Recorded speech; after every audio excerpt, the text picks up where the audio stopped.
गोरखपुर की। गोरखपुर हमले में रोज नए और बड़े खुलासे किए जा रहे हैं। हमले के आरोपी अहमद मुर्तजा अब्बासी उत्तर प्रदेश एटीएस से लगातार पूछताछ कर रही है।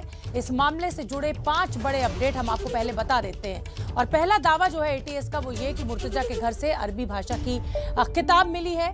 एटीएस का दावा है कि मुर्तजा के घर से जो अरबी किताब मिली है उसमें आतंक के कई कोडवर्ड लिखे हुए हैं। एक ऐप बनाने का भी खुलासा किया गया है। एटीएस सूत्रों के मुताबिक मुर्तजा आईएसआईएस की विचारधारा से प्रभावित था और आईएसआईएस में भर्ती होना चाहता था।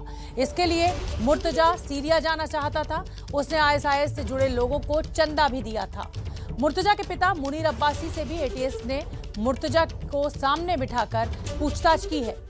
मुर्तजा का अब मनोवैज्ञानिक परीक्षण यानी साइकोलॉजिकल टेस्ट कराने की भी तैयारी में है उत्तर प्रदेश पुलिस।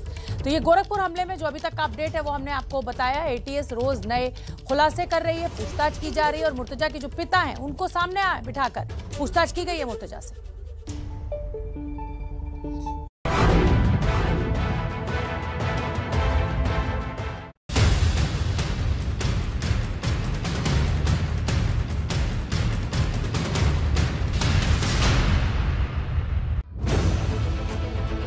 गोरखपुर हमले के आरोपी अहमद मुर्तजा अब्बासी से कड़ी पूछताछ का आज तीसरा दिन है।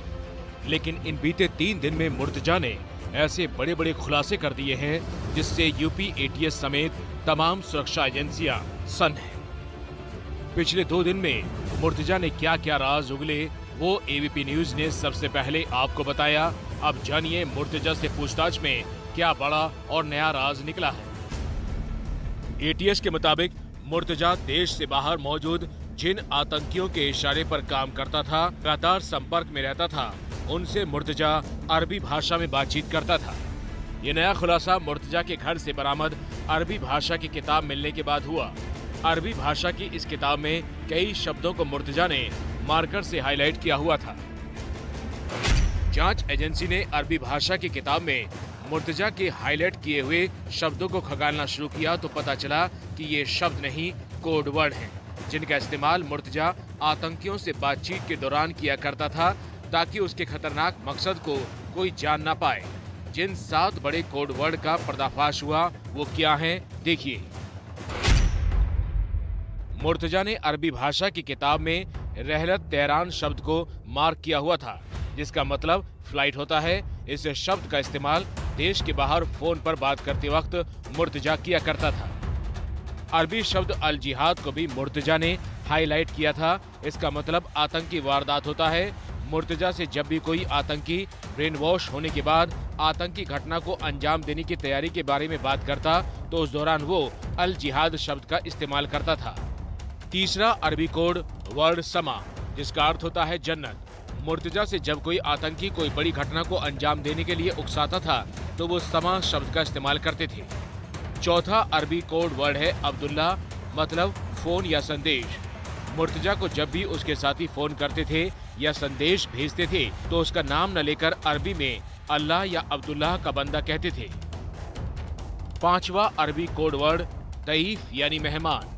मुर्तजा से जब भी कोई आतंकी मिलने आता था या मुर्तजा खुद मिलने जाता था तब उसको अरबी में संदेश जाता था, तईफ आ गया है। छठा अरबी कोड वर्ड है बख्शीश, जिसका मतलब फंडिंग। मुर्तजा के साथ जब भी फंडिंग से संबंधित कोई बातचीत होती तो उसको अरबी में संदेश जाता कि बख्शीश भेज दी गई है। और 7वां अरबी कोड वर्ड है बक अल फिराश, जिसका मतलब होता है खटमल। इस कोड वर्ड को आतंकी जांच एजेंसियों और पुलिस वालों के लिए इस्तेमाल करते थे ताकि वो जो कर रहे हैं उसकी भनक पुलिस वालों को ना लगे। इसके अलावा जांच में नया खुलासा ये भी हुआ है कि मुर्तजा कट्टरपंथियों के लिए जरिमा नाम का एक जिहादी ऐप भी डिज़ाइन कर रहा था। जरिमा का अरबी अनुवाद जुल्म होता है। इस ऐप पर ऐसे लोगों को जोड़ने का मकसद था जो जिहाद के रास्ते पर आना चाहते हैं या जिन्हें लगता था कि मुसलमानों पर जुल्म हो रहा है। याद दिला दें कि केमिकल इंजीनियरिंग की पढ़ाई करने के बाद मुर्तजा ने एक डेवलपर का कोर्स भी किया था, लेकिन मुर्तजा बहक गया। यानी अपनी प्रतिभा का इस्तेमाल वो भविष्य संवारने के बजाय ऐसे कामों के लिए करने लगा जिससे देश के दुश्मनों को फायदा पहुंचे। लेकिन हमले के दौरान ही मुर्तजा धरा गया और अब एक के बाद एक बड़े राज से पर्दा उठ रहा है।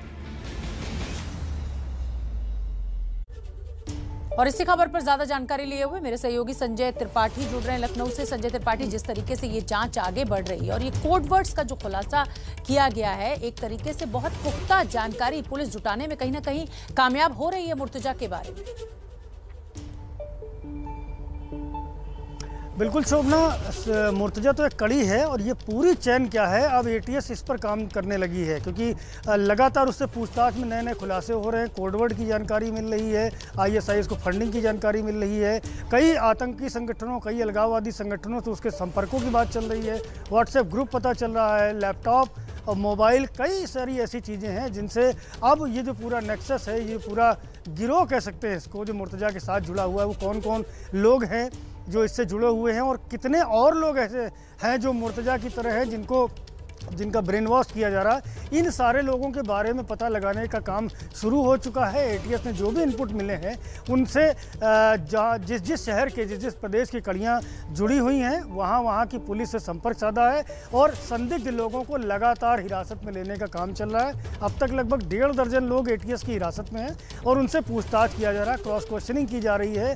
मुर्तजा के दिए हुए इनपुट के आधार पर उनसे सवालात किए जा रहे हैं। तो मान के चलिए कि ये जो पूरा का पूरा एक नेक्सस है, मुर्तजा और मुर्तजा जैसे कई सारे लोग और हैं, या मुर्तजा के आका भी कह सकते हैं, इन सारे लोगों को बेपर्दा करने के लिए एटीएस की टीमें काम कर रही हैं। कई सारे खुलासे होंगे।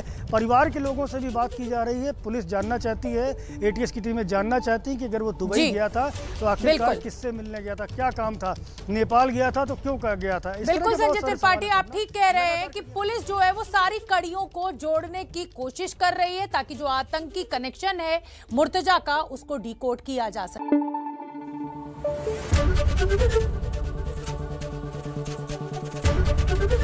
एबीपी न्यूज आपको रखे आगे।